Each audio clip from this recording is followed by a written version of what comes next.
¿Recuerda usted lo que había dicho Trump hace algunos días? Que no estaban haciendo bien las cosas, que me quisieron hacer feliz. Y vea lo que dijo hoy. Está difícil de repente de entender. La presidenta mexicana logró acordar una pausa de un mes con su homólogo estadounidense Donald Trump respecto a los aranceles del 25% a nuestro país. Yo le diría que hay que identificar y reconocer, no irnos en el elogio por el elogio ni nada, sino reconocer e identificar que esta paciencia, prudencia, claridad, espíritu científico, no exagero, fueron claves para que, recordará usted que yo decía el martes, híjole, a lo mejor son 5 días de aquí muchos días de aquí al domingo, ¿no? Porque el domingo vendría la respuesta. Pero estaba de por medio la llamada y estaba de por medio también gestiones y también revisar todo lo que eventualmente pudiera pasar. Y la verdad que a la presidenta en este sentido, por ahora, la jugada le salió muy bien. Digo por ahora, ¿por qué? Porque no sabemos qué va a decir mañana aquel, ¿no? Bueno, vamos a un reportaje para que usted sepa lo que pasó con la llamada, que insisto, es una llamada muy importante también porque encuentro que hay versiones en lo general comunes de las dos partes, a diferencia de las otras llamadas. Con los resultados que México ha obtenido durante el último mes en materia de seguridad, en especial con el aseguramiento de fentanilo, la presidenta Claudia Sheinbaum convenció a su símil, Donald Trump, de posponer los aranceles. Este 6 de marzo, por la mañana, ambos dialogaron y llegaron a un acuerdo para aplazar las tarifas hasta el 2 de abril, fecha en la que se anunciarán desde Estados Unidos aranceles recíprocos para todos los países. Durante la mañanera de hoy, la mandataria dio detalles de la llamada, haciendo énfasis en el respeto entre ambas personas. Le dije, estamos teniendo resultados, presidente Trump. Él al principio, pues, planteó que se quedaran las tarifas y luego revisáramos, en fin, hubo un diálogo. Y pues le seguí informando pues de muchas cosas que hemos hecho en México en relación a la seguridad.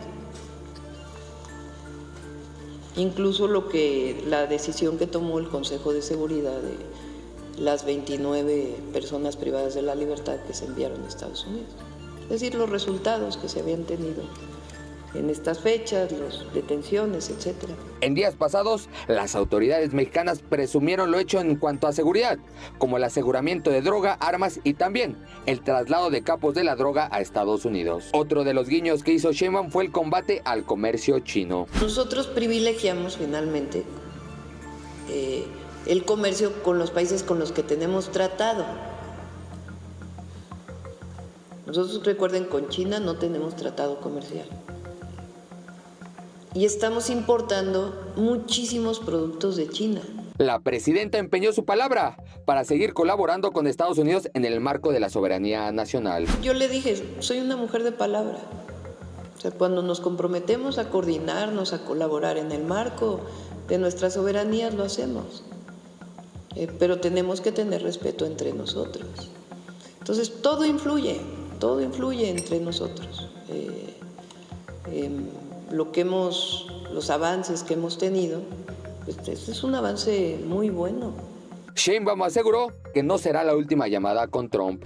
Esto ayuda a México y no va a ser pues la última llamada, ¿no? Hay muchos temas que tenemos que seguir platicando, entre ellos, pues evidentemente el respeto a los mexicanos que viven del otro lado de la frontera.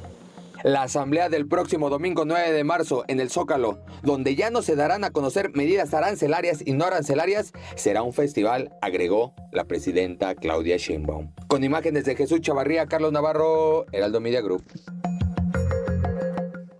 Sí, pasamos de la información, de la deliberación y de muchas cosas de este domingo a un festival. Eso es lo que va a pasar el domingo a las 12 de la mañana. El ministro de Finanzas de Canadá, Dominic LeBlanc, aseguró que Ottawa reatrasará su segunda ronda de aranceles tras el anuncio de Donald Trump de ponerle pausa hasta el 2 de abril a las tasas aplicadas a productos contemplados en el Acuerdo de Libre Comercio norteamericano. La segunda ola de aranceles que pretendía imponer Ottawa, Canadá, iba a incluir a vehículos eléctricos, frutas, verduras, así como productos electrónicos, acero y aluminio.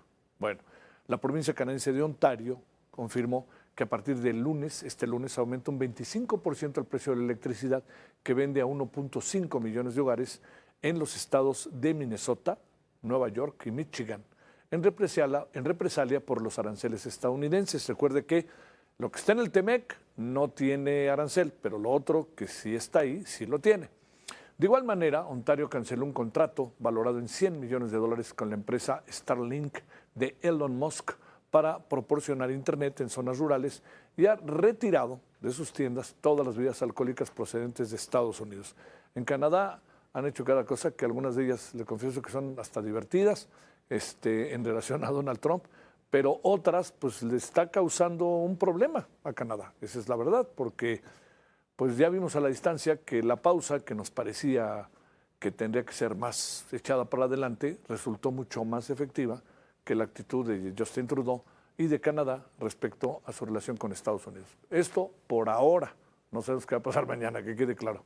Pedro Tello es consultor en economía. Querido Pedro, con enorme gusto te saludo. ¿Cómo te ha ido? Buenas noches. Javier, muy buenas noches. Gracias por esta oportunidad para conversar sobre esta nueva tregua para las exportaciones mexicanas. Bueno, gracias a ti, por supuesto, Pedro. Te pregunto, ¿a qué conclusiones deberíamos, qué deberíamos atender de lo que ha pasado a lo largo de este mes, el mes de febrero me refiero, las conclusiones del día de hoy, la llamada telefónica? ¿Dónde estarían los elementos para ver, entendiendo que esto es una nueva pausa, no es un desenlace? Yo creo que estamos frente al segundo eslabón importante del proceso de desmantelamiento de una amenaza que ha sido utilizada como un instrumento muy eficaz, por cierto, de presión para el gobierno, particularmente de nuestro país, en materia estrictamente arancelaria. Y tengo la impresión, Javier, de que esta segunda decisión de dejar fuera de la aplicación de los aranceles del 25% a las exportaciones mexicanas que cumplan con las reglas de origen y los preceptos que fueron incluidos en el famoso TEMEC, representa, yo diría, un reconocimiento por una parte del gobierno de Estados Unidos de que imponer aranceles del 25%, como lo había originalmente establecido, no solamente enterraría la vigencia del Tratado de Libre Comercio de México, Estados Unidos y Canadá, sino que realmente generaría efectos mucho más fuertes de los que originalmente se habían calculado en materia económica para Estados Unidos, en materia electoral para el gobierno de Donald Trump y particularmente en algo que interesa e importa mucho a los norteamericanos, que es el tema de la inflación. Así que yo creo que estamos frente al segundo eslabón. El primero fue exentar, digamos, de los aranceles del 25% a la industria automotriz, y hoy se va más allá, incluyendo a todos los productos que se exportan al amparo del TEMEC. Pedro, es muy difícil saber lo que viene porque sabemos que en cualquier momento puede haber otro impulso del presidente estadounidense. ¿Cómo calificaríamos en esta primera etapa el desarrollo, la estrategia mexicana que parecía de repente muy lejano el domingo? Y dijimos, de aquí hasta el domingo, ¿qué va a hacer la presidenta? ¿Cómo va a aguantar? Y aguantó perfectamente a sabiendas. No tenía toda la información, pero jugó sus cartas, para decirlo de manera doméstica. Sí, sin lugar a dudas. Yo creo que la presidenta Claudia Sheinbaum tomó dos decisiones muy importantes. La primera fue no anunciar en primera instancia digamos, las represalias comerciales de nuestro país hacia los productos de Estados Unidos. Y segundo, reiterar la disposición del gobierno mexicano para mantener abiertos los canales de negociación y diálogo con los representantes del gobierno de Estados Unidos para resolver de la mejor manera posible este diferendo en materia de seguridad en la frontera de combate al crimen organizado y el asunto del fentanilo. Y creo que esta estrategia les dio resultados porque permitió mantener abierto, digamos, un ambiente, digamos, de cordialidad, no de confrontación latente, que permitió que efectivamente la conversación del día de hoy por la mañana abriera aún más el campo de entendimiento, de negociación y de diálogo, que ha permitido dar un paso adelante y lograr una victoria, una segunda victoria, me parece, en este tema tan difícil y complicado, que no representa, diría yo, y hay que subrayarlo, que hemos ganado la guerra. Donald Trump es un agente tan impredecible como al mismo tiempo difícil de definir en términos de decisiones políticas que tienen que ver con asuntos económicos, pero por lo pronto hay que decirlo, el gobierno de México ha actuado con sensatez, de manera razonable y además ha obtenido 2 victorias importantes, Javier. A ver, algo que podremos saber en estas batallas, para decirlo en términos metafóricos, ha habido heridos, ha habido momentáneamente ganadores, ha habido perdedores y ha habido efectos. Hemos visto que el dólar subió, supongo que eso trae secuelas tarde que temprano, que las bolsas cayeron, que la economía mexicana se vio afectada. ¿Cuál sería el balance en ese sentido? ¿Cuáles son los efectos que ha causado, por más que hoy estemos en otro terreno, de esta etapa que hemos vivido? Yo diría que los 2 aspectos más importantes tienen que ver en principio con la apreciación de los empresarios de nuestro país que tenían proyectos de inversión previstos para ejecutarse en la primera mitad de este 2025. Los datos que dan cuenta del comportamiento reciente de la inversión productiva hablan que cerramos el año pasado con caídas en los niveles de inversión productiva que no se habían registrado en muchos meses. Pero también cayó el consumo privado, debido fundamentalmente al retroceso en la generación de empleos en el sector formal de la economía. Así que yo diría que el primer efecto relevante es esta suerte de posposición, cuando no cancelación, de proyectos de inversión productiva en la actividad económica de nuestro país. Y el segundo efecto que está finalmente por evaluarse con mayor detalle, nos tomará algunas semanas más para poder tenerlo, para poder evaluarlo en sus justas dimensiones, ¿qué impacto tuvo sobre la economía mexicana, concretamente sobre el crecimiento económico Sí. durante los 3 primeros meses de este año?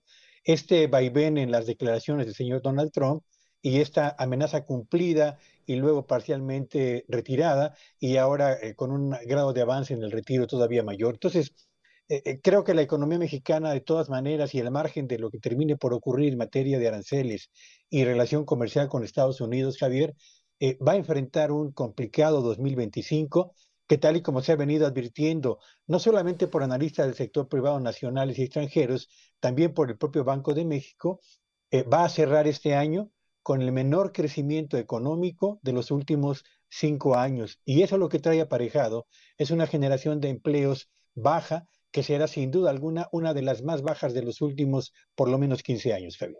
Oye, Pedro, ya de repente empiezan a surgir ahí pronósticos anualizados, ¿no?, de lo que puede crecer o no crecer el Producto Interno Bruto, y algunos ya hablan de menos del 0.6% que había planteado el Banco de México. Sí, en efecto, los pronósticos de qué pasaría si se mantienen los Sí. aranceles de Estados Unidos a nuestras exportaciones oscilan entre una caída del 0.3% en este 2025 Wow. hasta una contracción de la economía del 4%. Y este rango tan abierto, Javier, de lo que son los pronósticos de lo que ocurriría con la economía mexicana en este año, hablan de lo difícil que es hacer un cálculo lo suficientemente consistente de cuál sería el impacto que tendría sobre la actividad económica de nuestro país esta decisión del señor Donald Trump. Lo cierto es que en este momento y en el primer trimestre de este 2025, la economía de México está más cerca de una recesión técnica, recordando que el cuarto trimestre del año 2024 cerramos con un retroceso en la actividad económica nacional y que con un consumo que se ha venido debilitando e inversión privada que trae ya números rojos, pues seguramente las probabilidades de que cerremos por lo menos el primer trimestre de este 2023 en condición de recesión técnica se acrecientan paulatina y consistentemente. Por último, Pedro Tello, ¿cómo ves esto mismo visto al interior de los Estados Unidos? Bueno, para Estados Unidos el hecho de emprender una relación de confrontación comercial abierta, primero con sus 2 socios comerciales más importantes, Canadá y México, después con China y luego en unas semanas más con el resto del mundo al establecer aranceles recíprocos, bueno, pues representa para Estados Unidos un problema potencial muy serio. ¿Por qué? Porque al gobierno de Estados Unidos le importa mucho que a 2 años de las elecciones intermedias se mantenga un ambiente económico lo suficientemente estable y bondadoso para generar una base electoral favorable para el Partido Republicano. Pero para los ciudadanos de aquel país, del vecino del norte, el que se enfrenten a una potencial amenaza de inflación acelerada y de menor crecimiento de las exportaciones que traerá al mismo tiempo un menor crecimiento de la actividad económica de Estados Unidos, bueno, pues representa un peligro potencial real que puede en algún momento cambiar el sentido que ha registrado hasta este momento el desempeño de la economía estadounidense, que es el de un crecimiento mayor al que se estaba esperando hace unos cuantos meses, pero sobre el cual pende evidentemente la amenaza de una confrontación comercial que genere efectos mucho más fuertes para la economía de Estados Unidos de lo que originalmente se había estimado.